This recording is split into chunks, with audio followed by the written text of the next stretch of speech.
It is race day. I am as nervous as I have ever been. A hill climb is typically not a dangerous race. However, I had set expectations and I am one to punish myself for not meeting them. 4 hours was the goal. My fitness was as good as it was going to be that day. The interesting food, which I was afraid was going to give me a hard time, sat well with me. I was feeling ready, but skeptical. I look around me and I see a dozen World Tour caliber riders. The whole CCC Leave squad, alongside with riders from Katusha, Astana, Barron Merida, and a sea of pro continental riders. I was a recreational rider, your typical Sunday warrior. For the next 4 hours, I would measure myself against the best in the world, suffer from agonizing cramps, and take up what most consider one of the most difficult rides in the world. From sea level to heaven in 4 hours.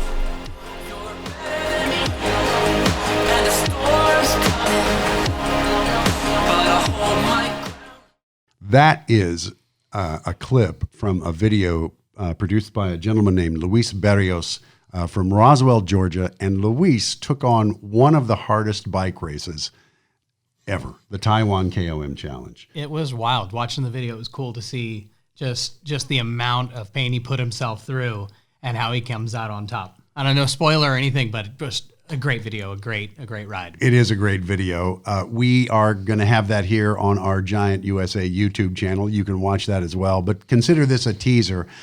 We have via FaceTime Luis Berrios, who is here with us, the man who put together that video and who did the Taiwan KOM Challenge. Welcome, Luis. Good to have you here, man. Thank you for having me. So why did you decide to do the Taiwan KOM Challenge? Why? This is a race that has been won in the past by pros. Vincenzo Nibali has won it in the past. I mean, this is a big race. Why'd you do this? He holds the record, actually. So it's a funny thing. I was never an athlete. I grew up playing baseball, but never really did much. I think I retired from baseball at 12. So that's a pretty early retirement for a professional career. Right. Being in Puerto Rico, that was a sport. So basically, I was never really in good shape, but when I started riding, I was probably about 230 pounds, 235 pounds. And let me tell you, hills were not my friends. That was like the worst thing you can think about. Even walking them was hard. And somehow, as time went by and I started cycling more and more, I found that I like going uphill. It was that constant power, putting down the power and feeling the pain for so long, but at the same time, it was the most rewarding feeling once you got to the top of the mountains. So, of course, time goes by and we have the 6-gap century here in Georgia, which is incredibly hard. I thought, it's the hardest thing you could do here in Georgia, probably, and as far as I can know. And one of my friends from China said one day, it's like, well, you're good at climbing. I'm from China, and why don't we just set on a trip to China and visit Taiwan and do the KOM challenge? And I was like, sure, why not? At that point, we thought, oh, this is a joke.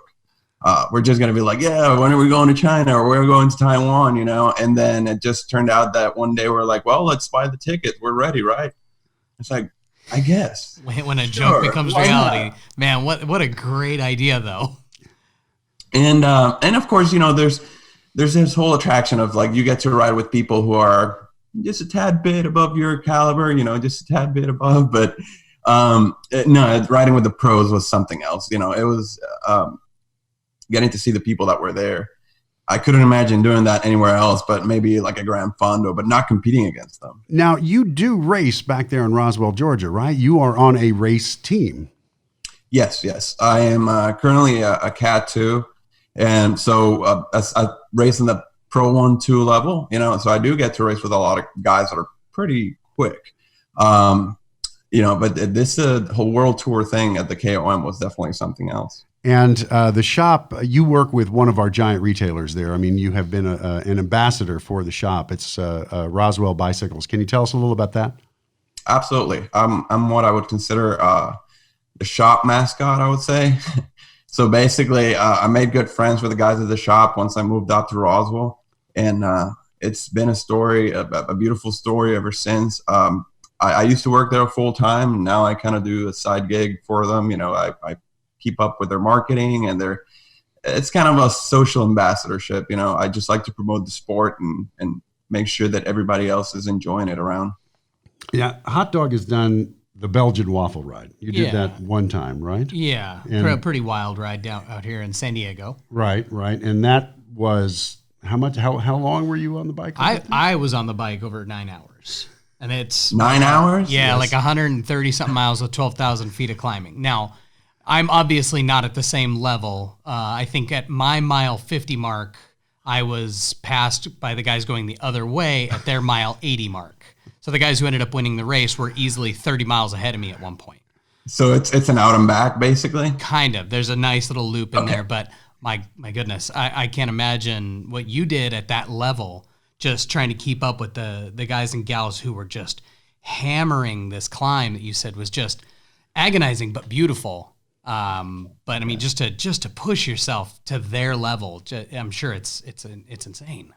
So I have something. Just yesterday, I was riding with one of my teammates, and he's going to the Belgian waffle ride next year. Nice. So I think it's in May. Yep. And I'm probably going to go as well. So it's going to be another adventure. You will enjoy it, I think, and you'll do just fine. It's such a great ride, and they really do everything they can to try to get you to put in the pain. I think you'll like it. The Taiwan KOM is 105K, is that right? That's how long it is, 105K. But what is the elevation gain? You start at sea level and go to where?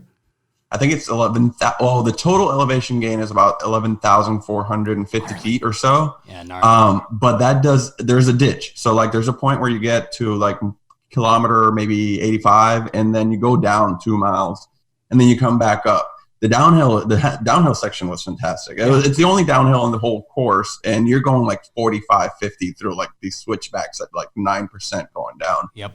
And the scenery is just beyond belief. So, but once you finish that downhill, you know you're about to get in trouble because things get nasty.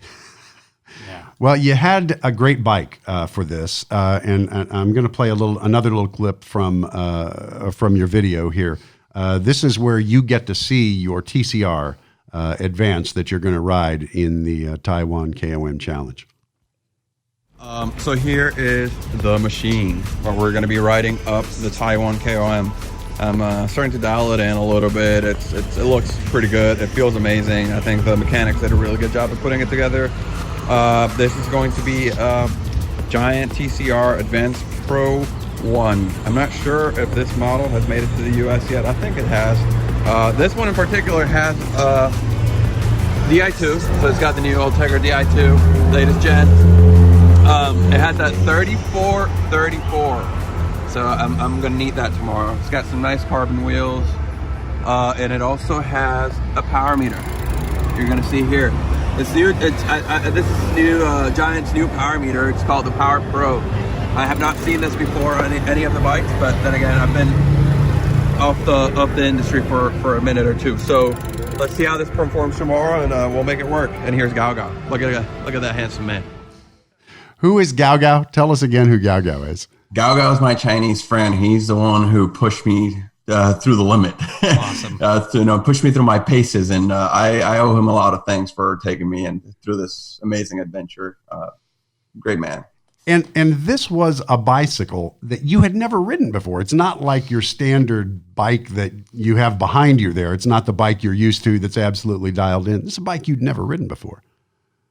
I know. I think I rode it a total of like 15 miles prior to the day of the race. I kind of dialed it in. I forgot to take my measurements from home.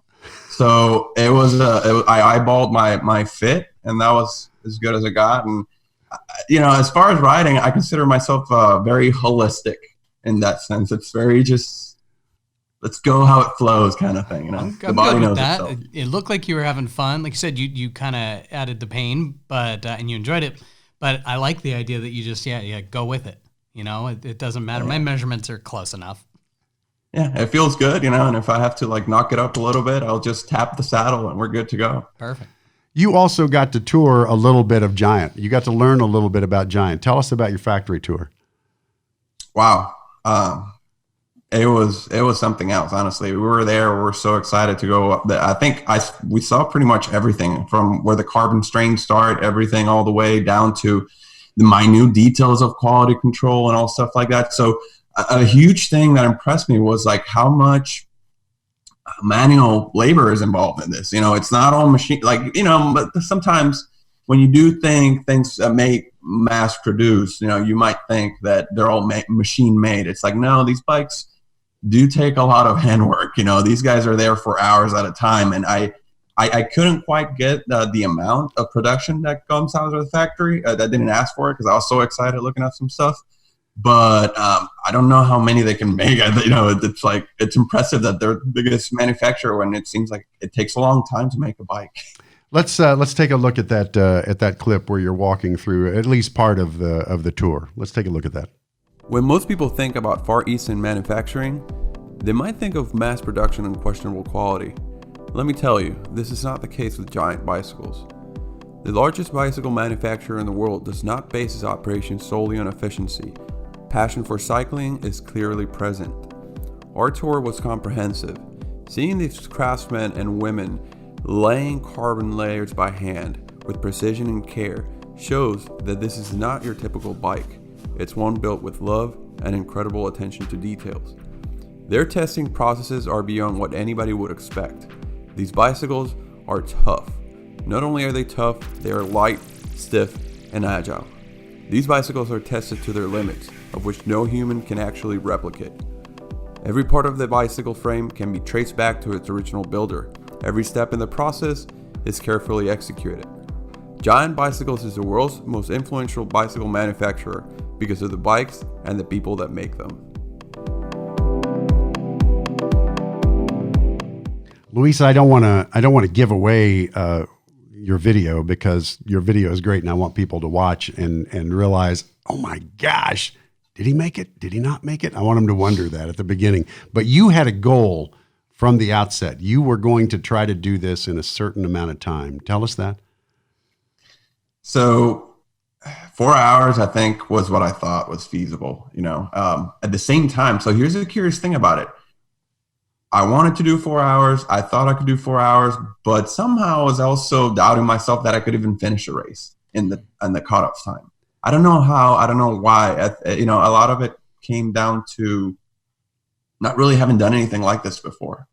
So, and not knowing, and I have never traveled so far for any athletic event and have to work around so many logistics as far as like feeding and, the equipment and all that stuff. So you never know what's going to turn out the day of the race. You prepare yourself as best as you can, and 4 hours was a very, very optimistic goal. But I think it's wild. Sorry, I didn't mean to cut you off. I'm sorry. No, you're good. No, I thought it was wild that, like you said, you had a goal, and a lot of people who do these races with these goals, they've got such a strict, kind of regiment that they go through. And I like that you're so go with the flow that you're out there trying like the duck face. You're out there eating intestine. You're trying everything, and you're enjoying like the trip itself. And a lot of people would like forego that and like stick to their plan and stay away from anything fun. And I like that you just kind of roll with it, and you still did everything you were trying to do. You were just doing everything. Yeah, the duck face was definitely very hard to eat. I don't know. I literally think I was not eating the right side of the face, but it worked out. And funny enough, it's like in my head, I was like, you know what? Blood has iron. Yeah. I'm going to fill myself with blood. That probably helped me out during the race. Yeah. You don't know what you're helping yourself out with. Yeah. So, the only thing I did sort of avoid, I'm going to be honest. It's like a lot of fried stuff, deep fried stuff. Sure. So, well, maybe I don't know how they cook the blood or the intestines, but I think it was good enough. That's awesome. It was really good, actually. I missed the food. I told my wife I want to go back to eat some more. Perfect. We're not going to give away on whether you finished or not, whether you made it in your time, if you did finish. But after the race, as you're putting together this video, you give an explanation of what it was like and what your memories are. We'll watch that. It was tough. The difficulty of this climb is only surpassed by the beauty of its views. Tropical at the beginning, alpine at the top, clouds in the middle, marble walls that are 1,000 feet high. The presence of the peloton, the competitive air that you breathe, and the sheer beauty of the landscape make for a cycling experience like no other. The climb is friendly for the most part. Altitude will try to break you down at roughly 7,500 feet, and then it will throw its 27% gradients at you when you think you couldn't handle it anymore. 27% gradient, man. That's unfathomable. Yeah. Yeah, there was a part where I just got a little bit out of comfort zone, but it was really good. One last clip I want to play here, and this is the commercial. We've got you here. You're on a Giant podcast, and we did not ask you to do this for the video. You did it. You talk about the TCR, and we're gonna look at that. The Giant TCR? Well, it's my favorite bike. It performed just as expected. The long descent was a treat. Climbing, comfortable and responsive. It is indeed a great bike. If you have not ridden one, I recommend you do. A cyclist's dream. If racing one of the most beautiful mountains with World Tour pros isn't enough, you have the food, the people, and the culture to take it to the next level. I will be coming back.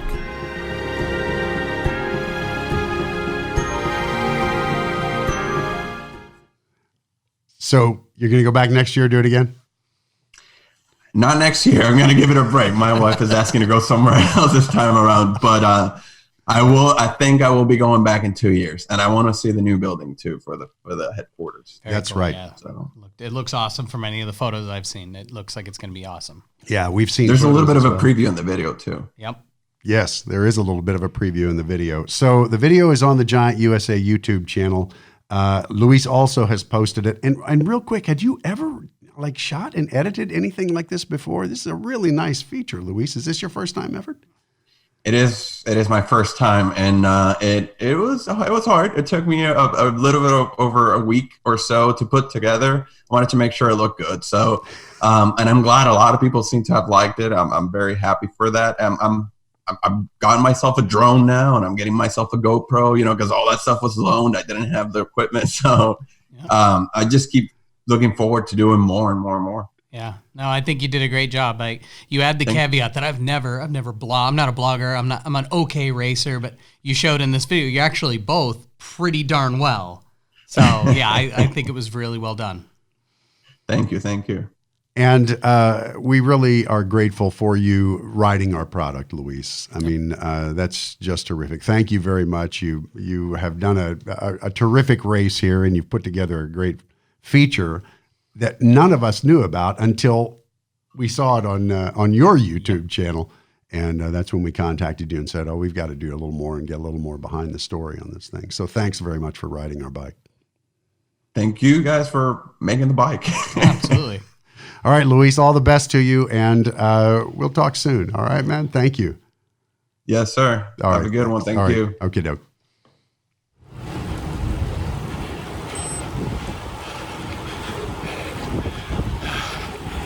The final selection. We're about 80 people right now. This is crazy. I think I'm gonna pay for this later.